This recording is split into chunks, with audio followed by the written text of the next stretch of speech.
Because when you get on social media, just imagine the people you follow and seeing the lifestyles they live. Yeah.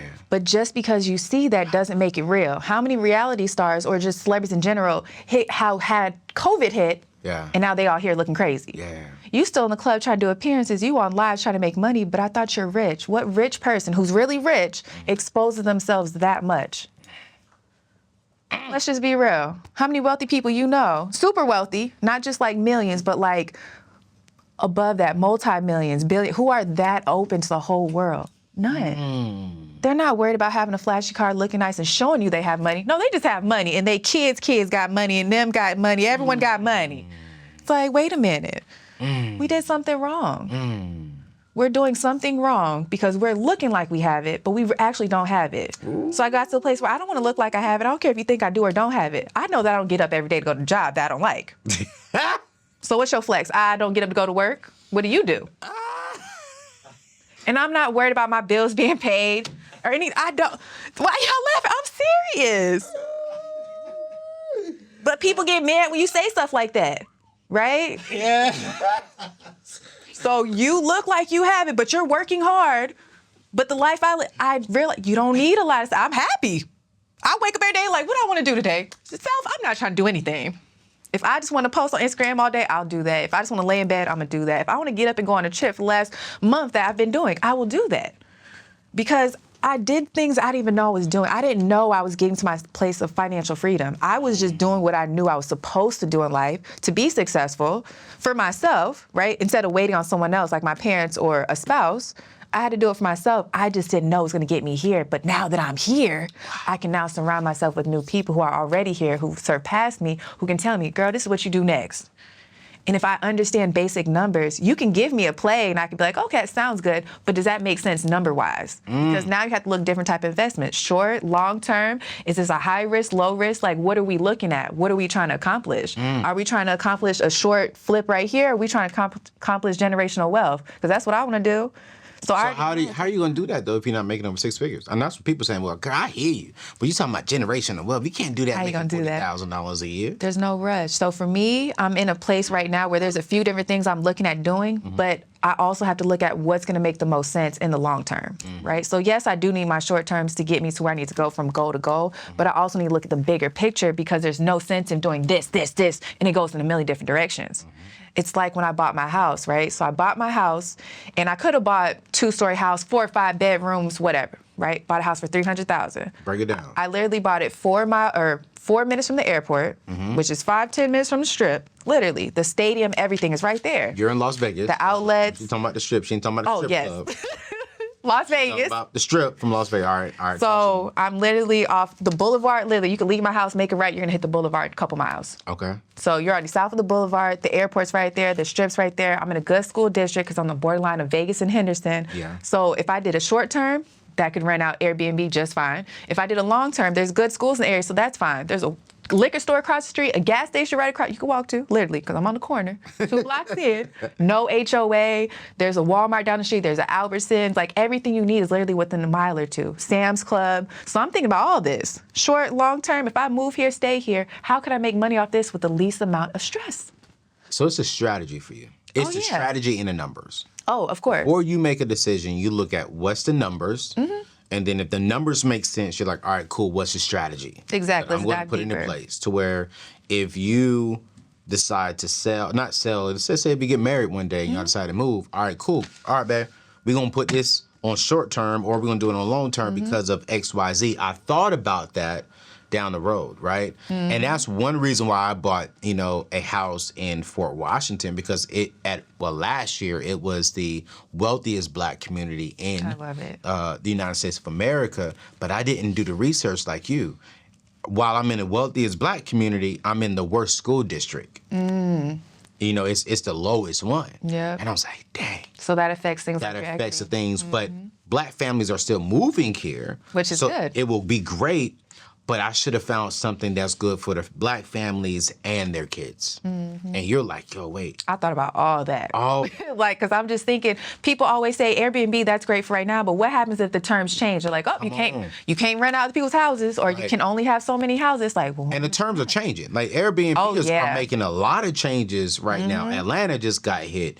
Nashville, when I was there, got hit. I had literally bought a townhome, a 3-story rooftop balcony townhome. Beautiful. I'm telling you, you get to the top of that thing, boy, you see the lights. I was like, boy, I'm going to make love to my wife up here. You know what I'm saying? I'm like, I'm ready. And I was like, when I rent it out, boy, I know some things going to be going. I know it's a good investment. I know it's a good investment. As soon as I bought it, the very next week, they changed the code. And I was like, wait. So then my whole strategy changed. And I was like, wait, what? You know? And so I was like, and the strategy changed to where, because it was an attached duplex, you got to own both of them. Oh. So you got to live in one, and then you can short-term the other one out. And I was like, wait, what? Wait a minute. I would have known that, I wouldn't have bought that townhome because it was in a gentrified area. So literally, my home is right here, 5 feet across the street, dope boy house. Oh, yeah, so that right next door to them is grandmama who's been there for 60 years, and the house looks like it's about to fall in. Right around the corner is prostitution homes.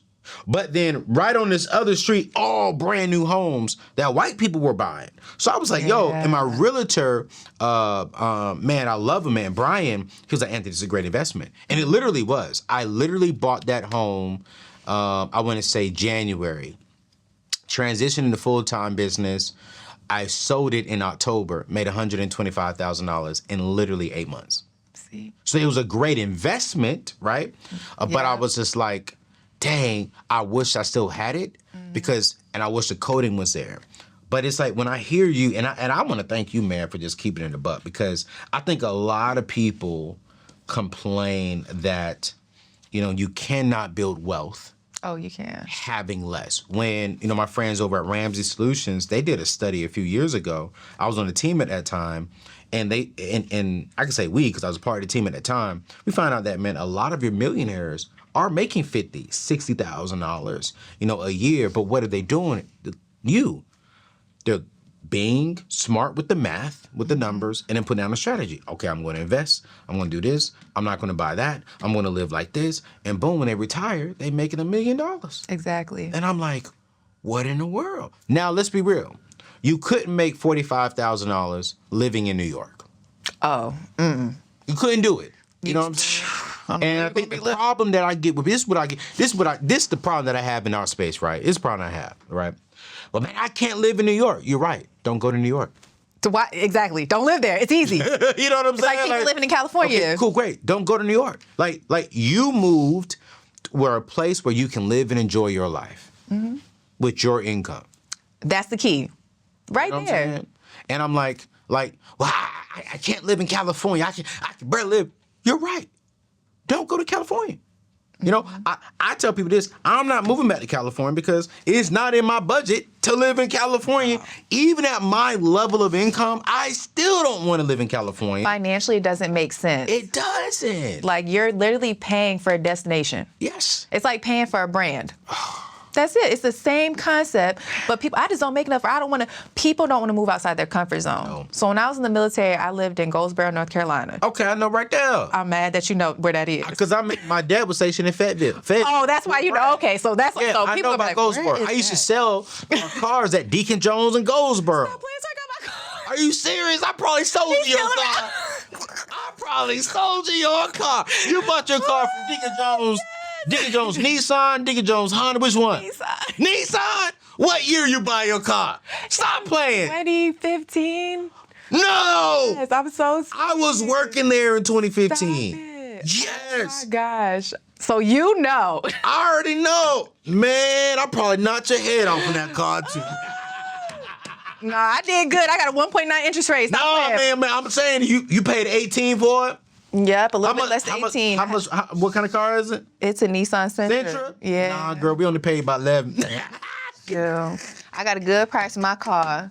It was brand new and everything. We only paid $11,000 for Look, I can't control what y'all doing. I know I got for the best price. The way that sticker price was set up, it said 22, 23. I said 23 what? That's a markup. I tried it.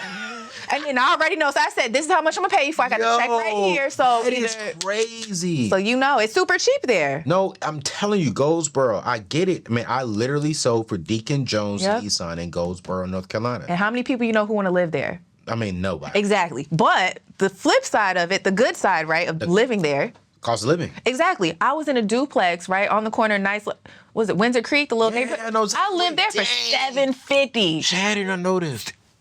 It's a small world, I'm telling you. See, so you know. So depending on where you live, because how much I was making, where I lived, I think that's why I was able to do some of the stuff that I was doing. Because if I was living in a bigger city, the military's not paying me more. They're paying more for cost of living. If I was living off base, so that goes up, what, maybe $50, $60, right? But then it also depends on your rank. Yeah.